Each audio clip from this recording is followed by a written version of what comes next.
Hey there, basketball world. Welcome into a special edition of At the Buzzer. Alongside Josh Sherman, I am Hank Glassner. There wasn't much basketball news going on in the past week after the fun-filled trade deadline that was the week before. So we decided to give a little short video presentation this time instead of a podcast because it would bore you with a lot of useless information pertaining to the NBA. And we just want the viewers to see our lovely faces. Yeah, how do I look?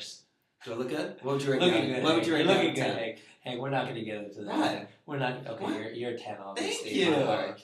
That's so flattering. Let's get into some basketball. Okay, stuff. yeah, let's get into some basketball talk. After the trade deadline happened, a bunch of buyouts occurred in the NBA. Still occurred. Mike Bibby just signed with the Heat a couple days ago. Corey Brewer, Troy Murphy, Rasul Butler. I'm sure I'm missing some people, but let's get into those specific acquisitions that can really help playoff teams in the near future. Yeah. Let's start with Troy Murphy. He chose Boston over Miami. Mm-hmm. How valuable is he if he plays up to what he can play, potential-wise, for Boston? He could be huge for them. If he plays the way he used to play, I'm not saying back in his prime, Right. but if he can hit the open three, if he can rebound and try to play a little defense, he'll be fine there. I mean, especially against a team maybe like the Lakers in the Right. finals, who has a versatile guy like Lamar Odom. Murphy could just spread the floor and bring another post defender out to open the lane for Rondo to drive or Pierce to drive. Yep. So he could really help that team it's the big if he could reach the, I guess, I don't want to say potential, but if he Right. could get back to playing the way he... Get back to finding his rhythm. Exactly. Exactly how he was on Indiana, which he was a force on Indiana. Oh, yeah. He was a fantasy stat machine on Indiana. Oh, yeah. But that's all about that he was. He wasn't exactly the best player that you could have on a goddamn good team. Yeah, exactly. So I'm not sure how this move will play out. Of course, it helps Boston, but I think the loss of Kendrick Perkins is You're way still bigger. harping on Way that. bigger than bringing in Troy Murphy. I understand, but Kristich is playing very well. Christian's And just garbage. he's not going to bring Garbage. he's not going to bring the defensive intensity that Perkins will bring, but he's going to bring some other intangibles that will help the team. Another strange acquisition that I didn't see coming was when New York bought out Corey Brewer. Yeah, Nobody saw this coming. He decided to sign, I think, a 3-year deal with Dallas now. yeah. So is he their starting shooting guard for the future? That's the question that everybody's Shooting asking. guard, small forward. Right. What is he? I feel like Dallas just accumulates a bunch of guys. Sean Marion, Caron Butler, now Brewer. Deshaun who- Stevenson. Yeah, a bunch of guys who they're not sure where they play. If they're the 2, the 3, the whatever Right. you want to call them.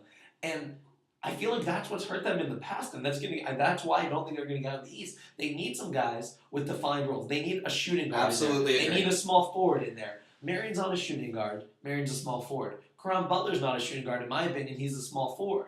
Sean Stevenson is a shooting guard, but they play him sometimes at small Right. forward. It goes on and on and on, and I think that team is just a bunch of guys with confused roles, except for Tyson Chandler. To me, that's always seems to be the Dallas Mavericks' problem. Yeah. They play guys in positions that they shouldn't necessarily play them in. Yeah. They don't really have defined roles throughout the season. You'll see them just mix up their starting lineups a lot, even if they're winning. But that's besides the point. The point is they don't have a shooting guard that is capable of being a starter on a championship team. Yes. Well, let's quickly. They've had that for years. Yes, we've started with Corey Brewer, so let's finish this little segment up with Corey Brewer in terms of the Mavericks. Right. He will add another wing defender. Yes, He will help on Ginobili if they meet in the playoffs. He will help on Kobe if they meet in the playoffs. You know, if they make the finals. I don't see it happening, but if they make the finals, he will help on whether it's Paul Pierce, LeBron James, even Derrick Rose. So it helps the team. It does not put them over the top. Right. That's where I'll leave it. And he never really seemed to live up to his potential, even coming out of Florida. Everybody lauded him for his defense and his overall basketball IQ. He hasn't really lived up to that in Minnesota, so we'll see if a change of scenery can help him. The thing is, I love his length and think he could be a great defender. But to me, that's the extent of what Corey Brewer will be. That's his potential. Right. I don't see him being the main guy. I don't see him almost as Ron Artest when he was on the Pacers and he won that Defensive Player of the Year award. Artest was scoring that year too. He was doing it all. I don't see Brewer like that. I see Brewer simply as the defensive stopper, and I don't disagree. I'm just saying, coming out of college, everybody was saying if this guy could get an offensive game, he brings the total package for you. Well, it seems like these days, except for minus Kevin Love, everyone underachieves in Minnesota. So Right. you never know. We'll see what happens. Right. Mike Bibby just signed with the Heat. Yes, sir. Arguably the most important buyout this trade deadline but trade deadline season, you could say. How much does this help Miami now that they finally have solidified their point guard role? Does this put them over the top in the East? Or do they still have some undefined, unclear complications within their team? I just don't. It's a good move. They needed a point guard. He has playoff experience. He's better than Carlos Arroyo. Doesn't put him over the top in my mind. There was a reason Atlanta was trying to trade him for a while. Actually, right. He wasn't producing. He is not the Mike Bibby of old. He's not that guy who's going to hit the big three in the clutch. Even though Miami needs someone to hit a shot in the clutch, Seriously. but he's not that guy. Last night he went 1 for 4 from the three, and I just see a lot of 1 for 4, 1 for 5 from Mike Bibby. He's not going to get the looks because obviously you have a big three there. I don't think it does much for them. Carlos Arroyo was a fine point guard. He got released, by the way. Yeah, exactly. Well, that's what I'm saying. Carlos Arroyo was a fine point guard. He wasn't great, and that's how I view Bibby. So they're just got rid of one. Bibby's better than Carlos Arroyo, though. At this point in his career, for that team, yes, he is. He might individually have the talent. I don't see Bibby putting up much better numbers than Carlos Arroyo. I'm not saying he will. So he will put up better numbers, but they won't be way out of here because this is the Mike Bibby not of the old. This is the Mike Bibby who's old, not the Mike Bibby of old. So, yes, he can hit a shot. He can't really hit the three-point shot as much as he used to. He can step in, but he doesn't really spread out the offense the way that the old Mike Bibby should. So I don't know if this is going to have a drastic effect on their team. It does help them. It does finally give them a starting caliber point guard. See, I think by the time late in the playoffs, Mario Chalmers is going to be their guy. They like him. He's young. And I think Bibby, again, is I just think Bibby's veteran presence really helps. I agree, and I'm not taking that's what he's bringing. Someone with a deep playoff experience. But that's about it for me. And he's not really an assist guy either. No. He was never an assist guy. And that's something that Miami really needs. They don't really have that assist guy. I guess they have LeBron, but they need a point guard who creates for other people. Yeah. They need that's what you need on that team. You need a point guard that creates for other people and gives other people open shots. It's similar almost Eddie House in terms of he's a point guard, but he's not a passer. Right. He's going to hit the open three. That's the only reason Eddie House is on that team. Right. I feel like that's why they brought Bibby in. I mean, yes, he has playoff experience, but Eddie House has playoff experience with the Celtics. And so it's almost like they're hoping that he could hit the threes, which he wasn't doing in Atlanta, which he wasn't going to do in Washington. That's why they bought him out.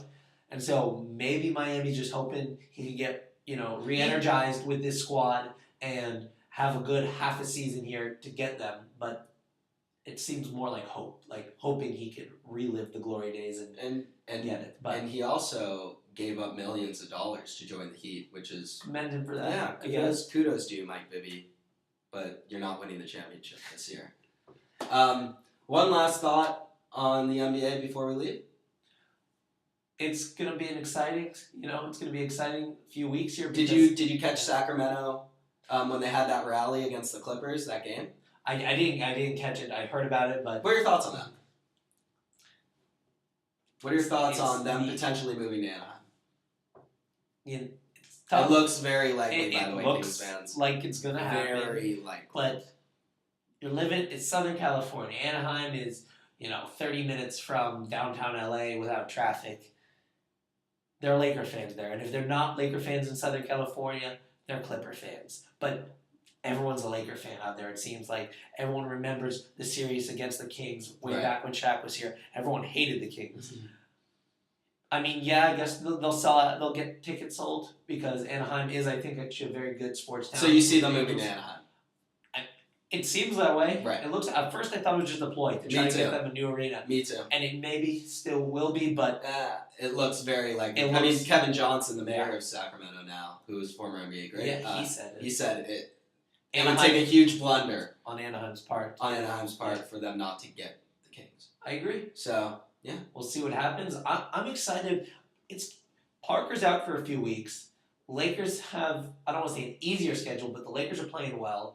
Dallas is playing well. I want to see if San Antonio is able to hold that gap. That's what is it? 5 games on Dallas and 7 on the Lakers, or 7.5. I'm curious to see if San Antonio can hold that gap, as well as I'm very curious to see what goes on in Orlando because they're getting closer. They are getting close. They're only 2 behind Chicago and 4 behind Miami now. About. So yeah, it's gonna be wild. It's March. The madness is not only gonna happen in the NCAA tournament. No, we got the best week of basketball coming up. It's not even in the NBA. It's not in college basketball. The NBA is gonna have its madness on the hardwood also. True. Anybody to shout out to before we leave? Shout out to. That's weak, man. You gotta plan your shout outs. No, You gotta plan your shout outs. I'm saying my one big shout out That's to the last weak. week. You're of weak. this semester. That's No. weak sauce. Oh God, here we go with this. Shout out to Golden Age, formerly the Kids. Golden Age just released their mixtape. You can go to facebook.com, search them on Golden Age. Great mixtape. Everybody loves it so far. If you have any questions, you can follow me on Twitter. Shout out to Hank's mom, Arlene. Why? She's a nice lady. Thank you. Just giving her a shout out. Just making sure you're shouting out to her for all the right reasons. Oh, not all the wrong reasons. Don't worry. I hope you're watching this at But- home, Arlene. Yeah. Shout out to Golden Age. Shout out to my mom. You can follow us on Twitter. Follow us on Facebook. The links will be right wherever I post them on this video. There'll be a link of them wherever they are. Right here. I'm trying. Look for this logo. Look for this logo, or look on YouTube for a link about it. Okay, let's wrap this Other up. than that, be on the lookout for us. We'll have another podcast shortly, and we'll see you next time. All right? Cool. Peace.